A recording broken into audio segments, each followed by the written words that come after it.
These 5 tips I'll be showing you in this video are essential to you becoming a better game master. Believe me, I've made countless mistakes as a game master, even after having ran 8 paid games a week for the last 5 years. But running these sessions have taught me what works and what doesn't. I believe these are the core values you need to run a truly good game, and I'll be doing a deep dive on every single one of these topics.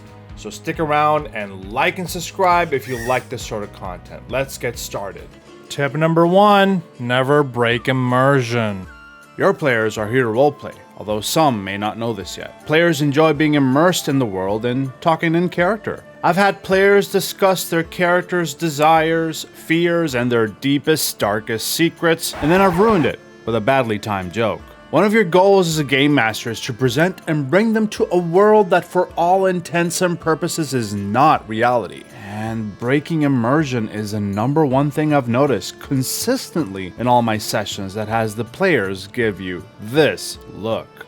And what if your players don't like to roleplay? That's where you have to step it up and make the game immersive, because believe me, once they get into it, it's going to make your game so much better. Making the game immersive is, at its core, not that difficult.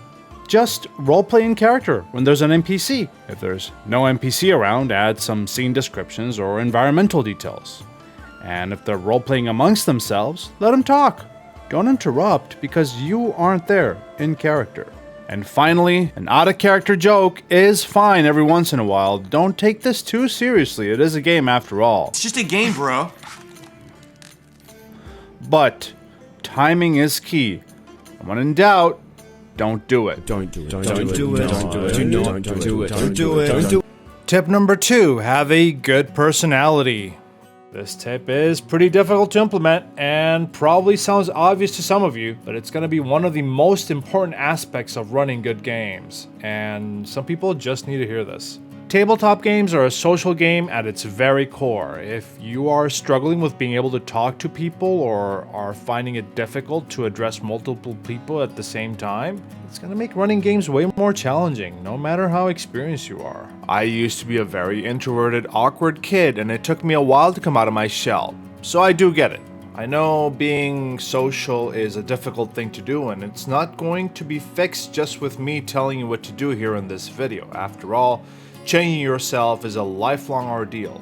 But while social skills do take time to build, there are small things you can do right now to make a better game right away. For example, you can check in with players at the start of sessions. I always spend at least 15 minutes of game time checking in with players and asking them, how was your week? Goal is to just try to be a friendly person overall, even if you're having a bad day. Because at the end of the day, even if you don't know the rules 100%, your players might just still hang out with you because they like you and are having fun regardless. Tip number 2, I think, is one of the hardest things to implement, but if done successfully will make your games a billion times better. Tip number 3, make your combats hard.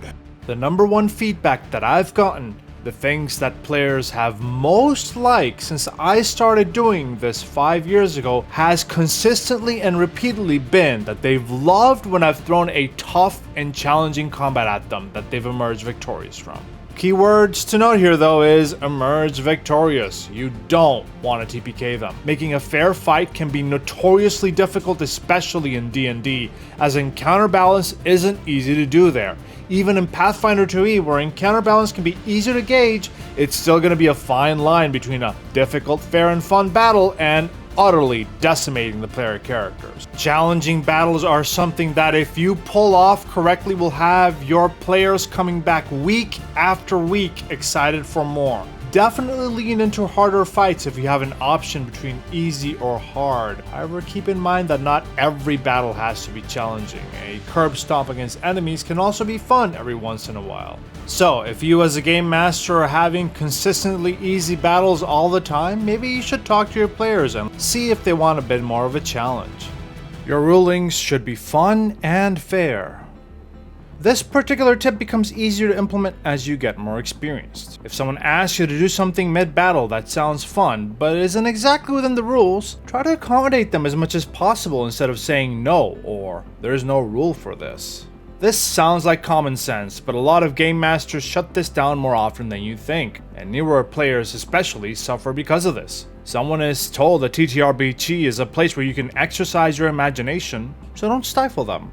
An example for this one is, if someone wants to swing on a chandelier as they jump on top of an enemy mid-battle, sure, let them. This is also called Rule of Cool, and definitely try to be the cool game master. Your players will appreciate you. Also, in the vein of fun and fair rulings, if you don't know the rule for something, do look it up. Yes, this is counterintuitive to a lot of game master advice out there, but if it takes less than a minute and a quick Google search, there's no harm if it doesn't disrupt the flow of the game. If it does, however, and it's taking too long to look this up, and your players are getting antsy, then just decide on a ruling, of course, and rule in the player's favor if you have an option. Remember, at the end of the day, that rulings should be there to aid in your fun. If you're gonna get bogged down in the mechanics, try to ignore them in favor of having a smoother session. Tip number 5, managing the table is technically your job. One of the things that a game master is meant to be doing is managing people at the table. Not just rules or monsters, but also making sure everyone at the table is having fun. The number one thing you need to make sure is that everyone is getting an equal amount of spotlight. If there's a player that hasn't said anything in a while, try to involve them somehow, even if it's out of character. Another thing you should be doing is managing between letting players roleplay and moving the story along. This requires a bit of experience to gauge correctly, but when in doubt, let players roleplay amongst themselves. Players love talking between themselves about their characters, and the last thing you want to do is interrupt that moment for any reason whatsoever. Stop! They're not. Stop! Boom! Okay, she shot me. Great. What? Stop. Why? Okay, you can't just shoot everyone in the scene. Remember, try to make sure everybody gets an equal amount of spotlight at your table. That's your job as a GM, not theirs. And now it's time for the bonus tip. When I started GMing, someone told me something that I remember to this day, and it's, you're not having fun until your players are having fun. This is a true statement. In a way, you should also be having fun as a game master, but are your players having fun? If you're the only one on the table having fun as a game master, that means you're doing something wrong. Are you crushing them in battle, and are they just looking sad, or what's going on? So, as a game master, my number one tip, and if you take anything out of this video, I recommend you take this, is you're not having fun unless your players are having fun. Make sure your players are put first, and then put yourself. Trust me, once your players are having fun, you'll be having fun along with them. If you like this video, like and subscribe, and check out this next video. I don't know if it's on to the left or to the right, whatever. Check out this next video. That's gonna be about the top 10 APs I've run in Pathfinder 2e. So if you're looking for an AP to run in Pathfinder 2e, check out my review. More to come. Thank you so much.